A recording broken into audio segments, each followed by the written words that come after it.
Hi, everybody. It is so nice to see this room full of people, and welcome everybody on Zoom.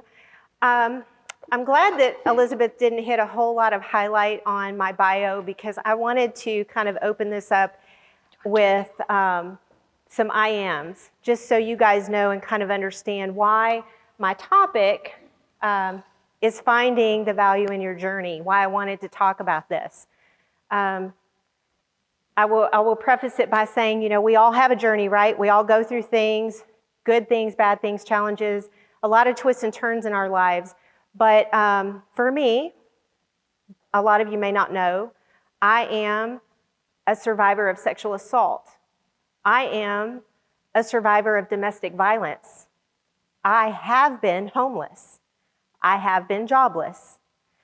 I am serving on city council right now in the city of Oak Ridge North, and I am the mayor pro tem. Now, wow, okay. Do you guys get that? Think about what I just shared with the negative things, right? They were very negative. But now where I am today and how I'm serving today, I went through a whole lot of things to get to where I am today, just as you guys are doing. So I want to talk about that a little bit. And I'm going to share with you my process of what I went through, how I got to be where I am today. I still use this process every single day, okay? But it's 4 steps, and these, what I hope you take away is just kind of the process and how you work through these things, how you overcome those challenges and how you look at those challenges and what you're facing. So self-introspection, self-awareness, self-acceptance and love, and then gratitude. How do you grow to the gratitude stage? Well, I'm going to tell you it's really, really hard, okay? And I start my story with 2007, 2008, because all of the negative stuff that I told you about happened prior to those years. And not so far distant from 2007. In 2005 was my last experience with domestic violence. I had been in an abusive relationship in my marriage previously, and then I kept selecting men who thought it was okay to hit me. So in 2005, that was the last time. And I'd like to say that that's when everything changed. Unfortunately, it's not. I continued to pick those boyfriends and continued to go through that. So in 2007, my dad passed away in December. It was self-reflection. It was time for me to start thinking about things. So I'm starting to look inside. My very best friend said to me, "Why do bad things keep happening to you?" That was a really good question. One that I had never thought about, because innately, I'm a positive person. Innately, I don't think bad things are happening to me. It's just stuff that happens, right? And you just move through it. You just move on, right? But it really made me think, what's the common denominator with all of these things? I don't know. What is it? And okay, I'm telling you, I'm looking inside myself. I'm like, what is it? The thing that changed for me, the end of 2007, was a very dear friend of mine gave me this book. This was the turning point. Change Your Life in 30 Days, Rhonda Britton. I'm going to tell you, I've never finished this book. She gave it to me then. I got about a quarter of the way through the book because it's hard. It gives you homework. You're supposed to do it in 30 days, one activity every day. I couldn't because it was too much. There was so much it asked me to analyze in my life, so much, that it took weeks just to get through one activity of what is it in your life that is causing you stress, is causing you pain. Write those things down. There was a lot. And I had a lot of past experiences that were doing that for me. But this is what changed everything. My friends used to tease me and tell me I had a bad picker because of the guys. And when I started reading this book and I started making the changes, because I did progress as I read this book, that's why I didn't finish it. 6 months in, my life had completely turned around. There was a man in my life who'd been in my life for 2 years. We were friends. We poured our hearts out to each other about bad relationships, about everything, kids, you name it. 6 months after starting this book was the aha moment that that is the man for you, because that is the man you deserve, because you do deserve better. That's my husband today, Randy Lovelace.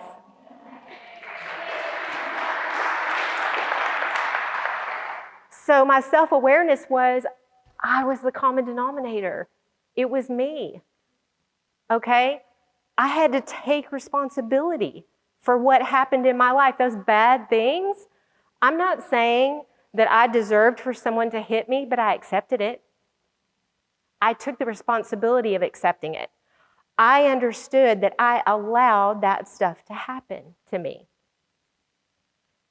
Tough aha moment for me, because I'm thinking, why would I even do that? Why would I even think that's okay, right? Why do I go through this?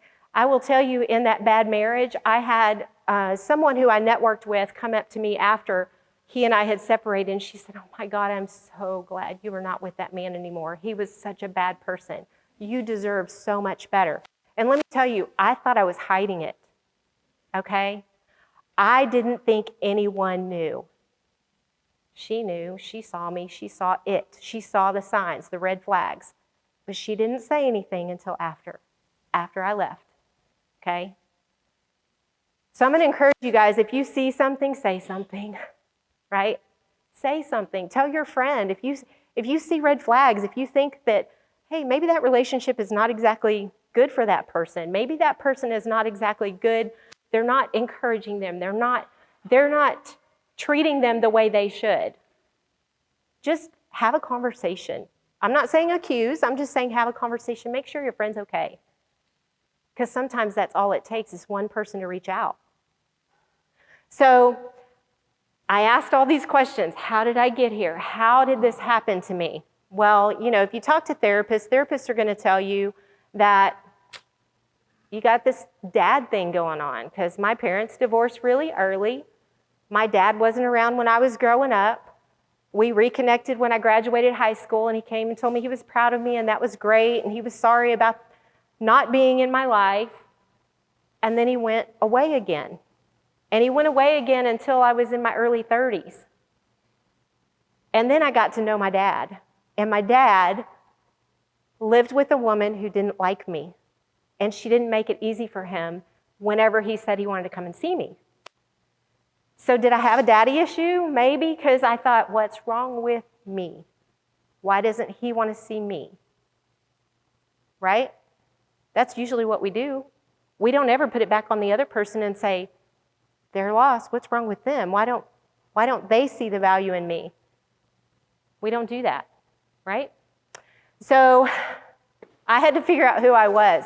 So the bad marriage, when I got out of the bad marriage, I always love to tell this story. I'm riding in the car with a friend of mine, and he says, hey, put a CD in. Let's listen to some music. I said, great. He hands me this big case with a ton of CDs in it, all kinds of music. And I'm going through it, and I pick out a Merle Haggard CD, and I went, am I pulling this out because I am conditioned to listen to this kind of music? Or am I pulling this out because I like Merle Haggard? I was discovering myself. I was trying to figure out, really, was I doing it because I was in that 15-year-long marriage where the decisions were made for me in those types of things, what you listen to in the car.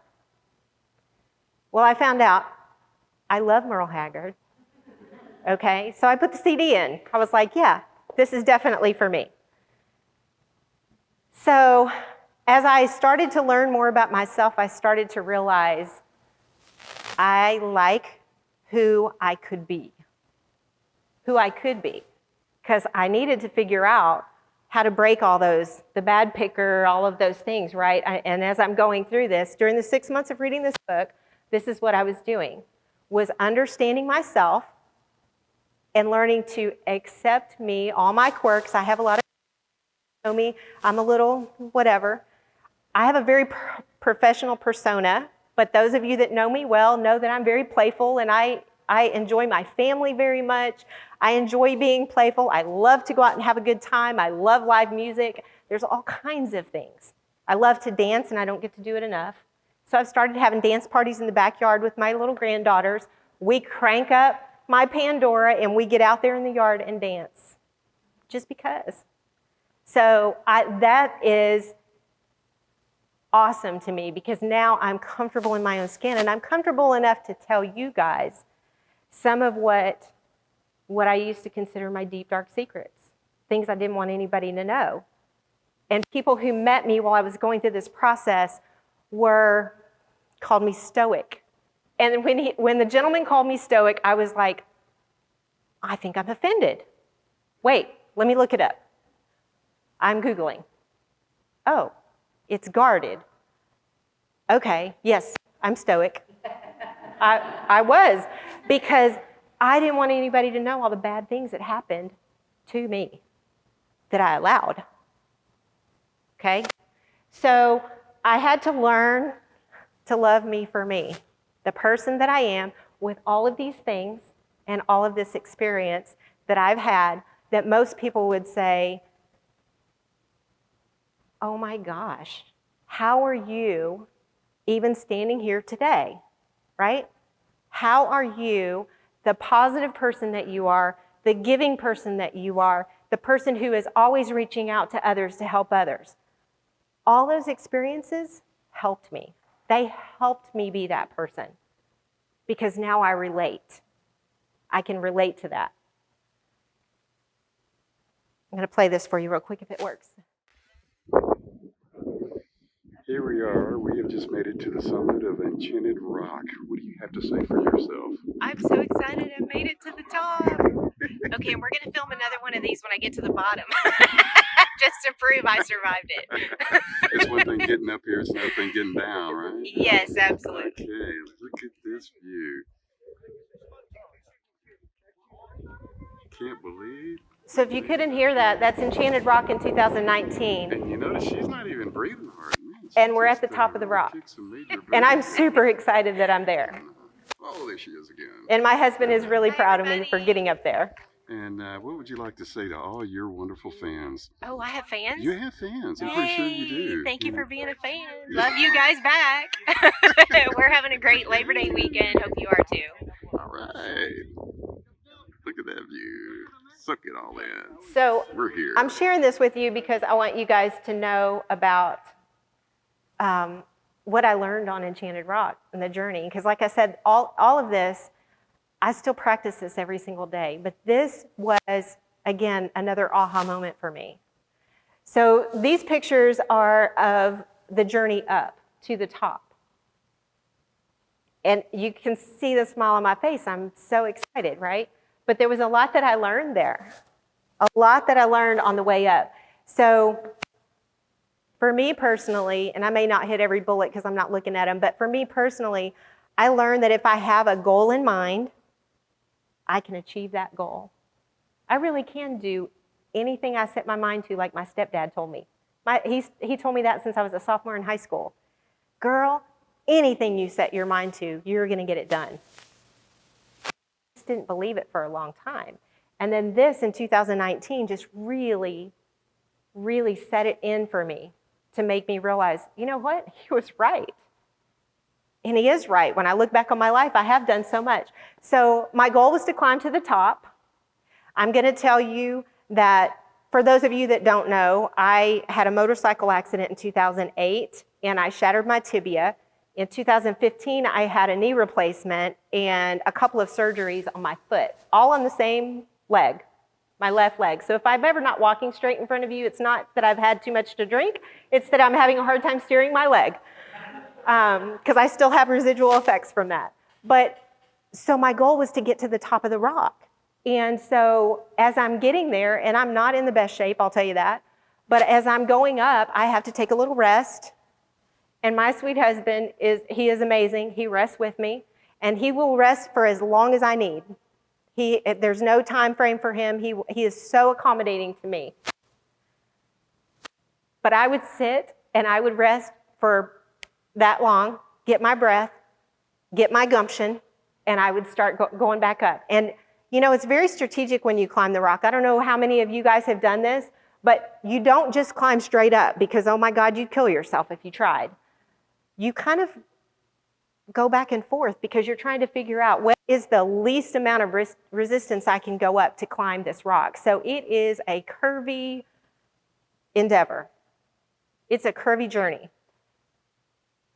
Whenever we stopped, my husband would say, babe, turn around. Look how far we've come. Look at the view. It's amazing. And I was like, yeah. Yeah, that's really good. That's nice. And I said, let's go. And up we would go. Because my goal is to get to the top of the rock, right? My dear husband, what I learned that day is my husband enjoys the journey. All of it. Every step, every view, every opportunity he can get. He is grateful for his journey. Me, I'm a little more focused. I am like, let me get up there, then I'll turn around and take a look. And that's exactly what happened, right? So I turn around when we get on top. So excited. It was a religious moment, a spiritual moment, whatever. I mean, I felt the universe all come together. I felt amazing that I made it. I felt so good that I didn't have to sit for half a day, halfway up, and make the other half of the trek, right? I felt like I did it in record time with him cheering me on the whole way. And when I looked at the view and I just took it all in, I realized how much he and I complement each other. How much I need that person to remind me to turn around and look how far you've come. Look at all the things you've accomplished. Like I said, he's my biggest cheerleader. So sometimes I don't hear it from him, and I have to teach myself to hear it more because he is always the encourager, always. But we do so well together, and that was amazing to me because I have known since 2008 that he was the man that God put in my life. And he shows me every day that that is true. So I also learned that I am quite resilient. I'm very determined, and I am very focused. So I'm sharing these stories with you so that you'll kind of understand where the value is, because a lot of times we don't think about those journeys. We don't think about what's the value, what value did I get out of the abusive side of things when that happened? Well, with the self-introspection, I learned I don't deserve that treatment. I learned that I need to love myself. That's the value. That's the lesson that I learned from those situations, that's not how I want to be treated. And what I learned is I can change it. I can do something different. The outcome can be different, right? But I also, I've learned so much about care and compassion for other people. One of my,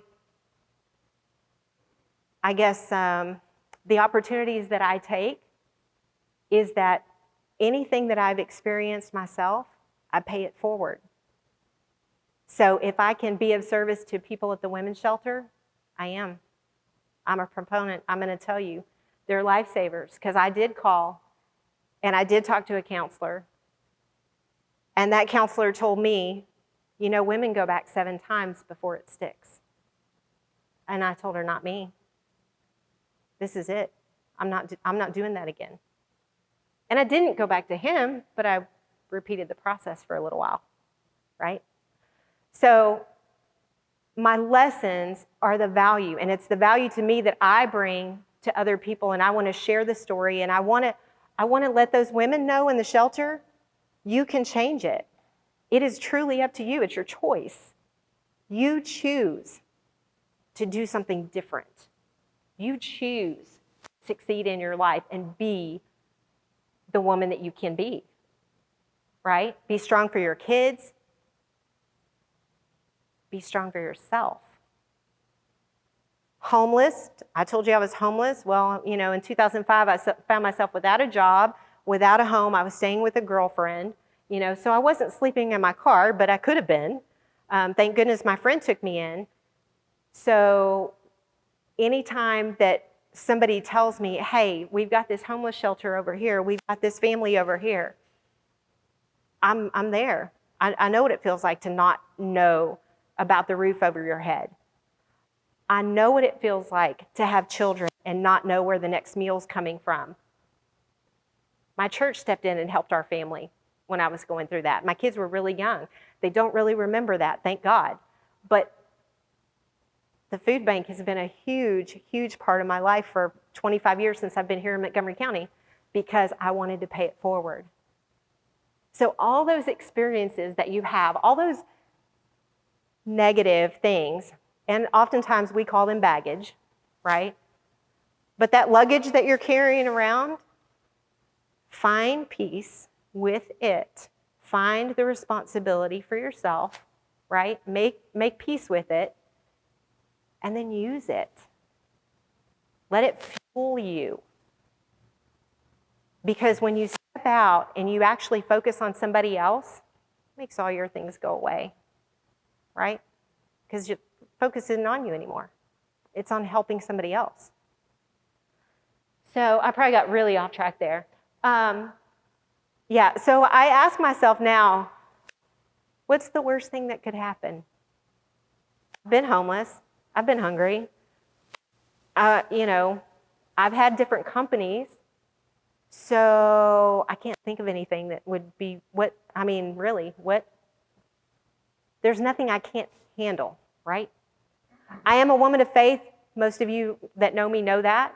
I have a very strong belief, and I pray every day, and I started my business because God told me to, and so I don't believe He's going to let it fail. Now, sometimes I need to listen a little better. I won't kid you there, because sometimes I'm focused on this goal and He's changing my path.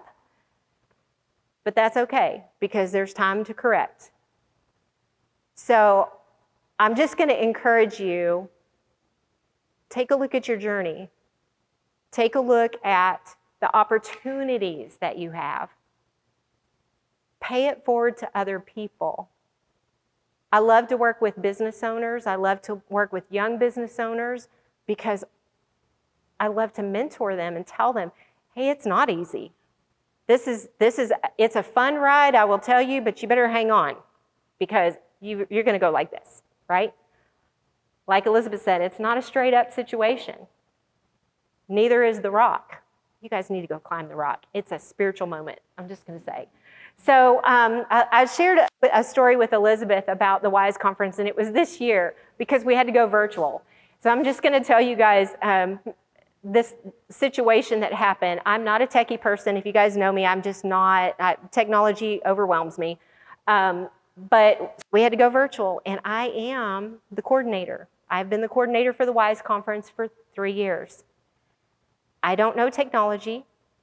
I started searching for an app that would help us to create this virtual conference. We typically have 300 women live and in person here in the Woodlands for this conference, and now I'm going virtual, and now I've got to figure out the technology, and I'm like, okay, let's figure it out. And I'm going to tell you guys, the conference was September 23rd, which was a Wednesday.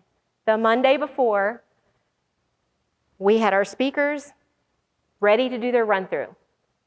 We're using Zoom, we're using an app. I've got Silver Rock Production Studios that we're doing the stuff with them, and so we meet there, some of us do, to do this run-through. And it won't work. Technology's not working. Technology is not working. How unprofessional. I'm like, okay. And one of my speakers says, it's okay, that's why we do the run-through. It's fine. So regardless of it connecting, they're still kind of doing the script stuff and where they need to stand and all of that in the studio. And I'm freaking out because technology is not working. This is the Monday before the conference. What am I going to do? Literally, what am I going to do? Because it's all falling on my shoulders. That's how I feel, right? That's how we all feel when we're part of a team, but we have a responsibility. You take ownership of that responsibility. Oh my gosh, it's not working. Okay. The guys at the studio say, Dawn, don't worry about it. Come back tomorrow and we'll do the run through with just you. Okay. I'll be on chat and online and on the phone, whatever I need to be with the app to find out why is it not working, what's going on. I get back to the studio Tuesday. Guess what? It's not working. I'm there at 1 o'clock.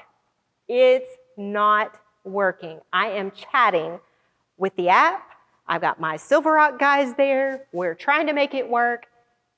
It's not working. I left the studio at 5:45 because I had a city meeting to go to by 6:30. It's still not working at 5:45 on Tuesday.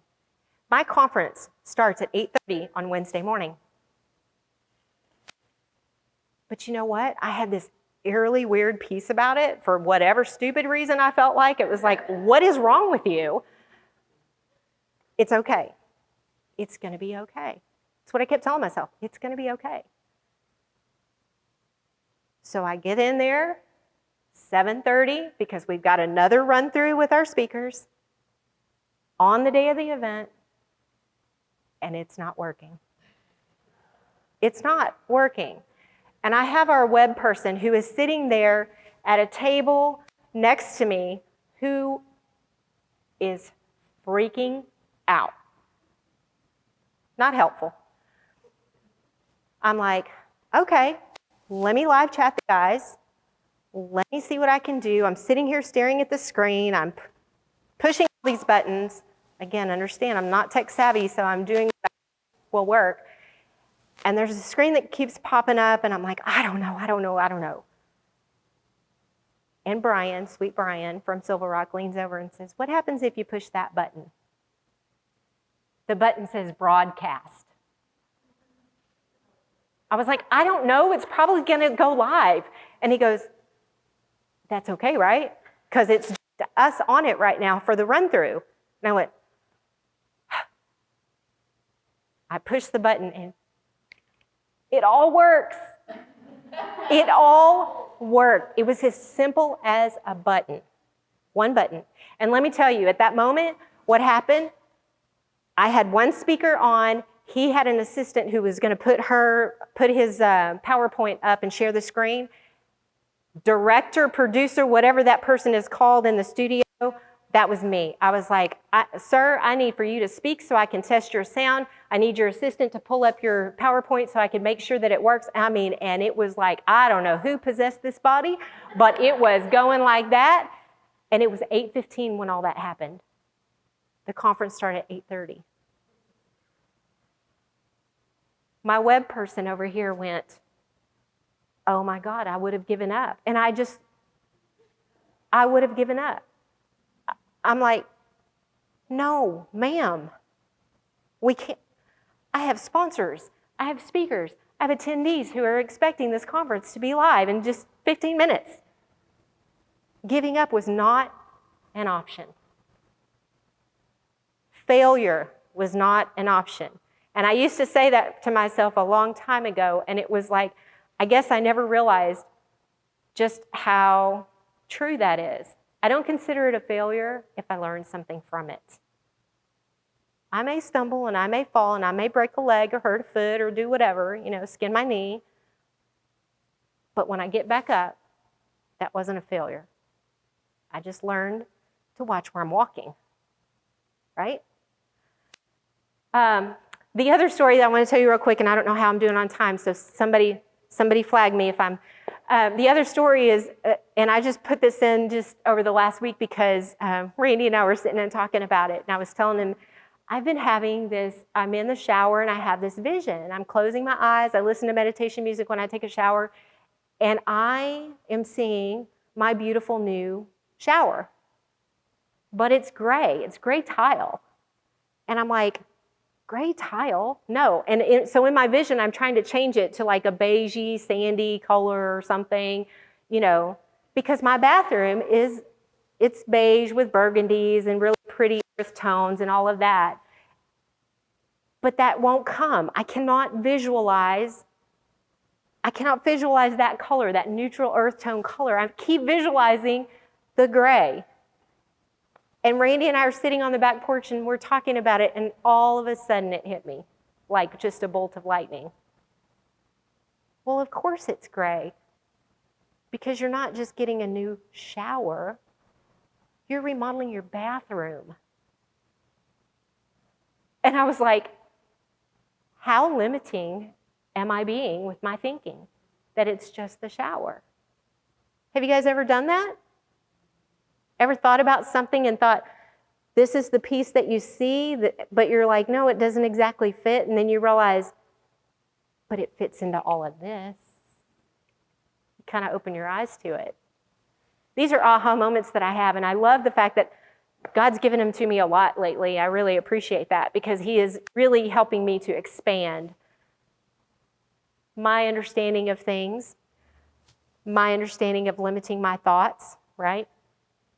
So I had to tell y'all about the shower. The other thing that I want y'all to take away from this is about the journey. Is the glass half full? Is it half empty? Or is it refillable? Think about that. I don't know about you. Mine's definitely refillable. So gratitude is a mindset, right? I am truly grateful for everything that I have gone through. Everything. Good, bad, and the ugly. Because I learned something from it. I have paid it forward because of my experience. Domestic violence thing that I shared with you guys today, I don't typically share that with somebody unless I feel led, because some people don't want to hear it. Some people are hypersensitive to it, and they may even be in a situation. I've had that happen where I felt led to share, and the female I was sharing it with got defensive and uncomfortable, and I realized, oh, I think I'm hitting a nerve here. I need to stop. But it's been a goal of mine for a little while to share that story, because a lot of people wouldn't think it. You know, a lot of times what God puts in my heart is, this is the face of a survivor of domestic violence. You wouldn't think that. So I've used all of these things to help me grow, to help me understand, to help me appreciate what I have in life today, right? The experiences that I have, the journey I'm on, and hopefully I can help somebody else in their journey to further get them to the point where they're comfortable and they can talk about it and they remove themselves from that.